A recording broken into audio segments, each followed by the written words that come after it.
Just go to the front, right in front. You tip her. Did you feel all awkward? So proud of you. Smile, huh? Smile. Try. Oh, fight tears.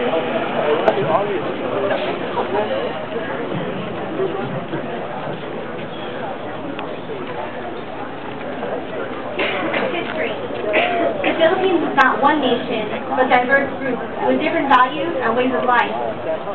Her story. Women in animistic society were considered powerful. History. People from these islands have sustainable lives involving agriculture, fishing, and hunting. History. Women were the decision makers in the family and held the economic power and virtue.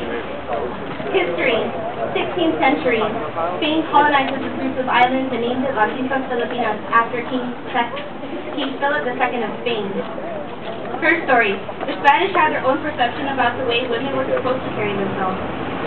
History. The Spanish changed the Philippines from an egalitarian society to patriarchal society, and suddenly women had no voice.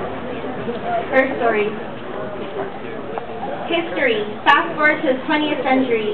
Scholars of the Philippines, which is now under U.S. rule, came to this country to get an education. The overwhelming majority were men. Her story. History.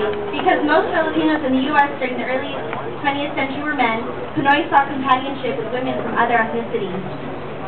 Her story. History. 1920. Women in the U.S. get the right to vote. Her story. Oh, now you want me to speak. History. 1960. The civil rights movement occurred. Her story. Even though women gained suffrage in the year 1920, we still continue to fight for the rights that we suppose we had already. History. Early 1980s. Tension from martial law increases, and people search for their liberators. Her story. November 1985. Cory Aquino responds to people's plea and rises to be their leader to bring democracy back to the Philippines.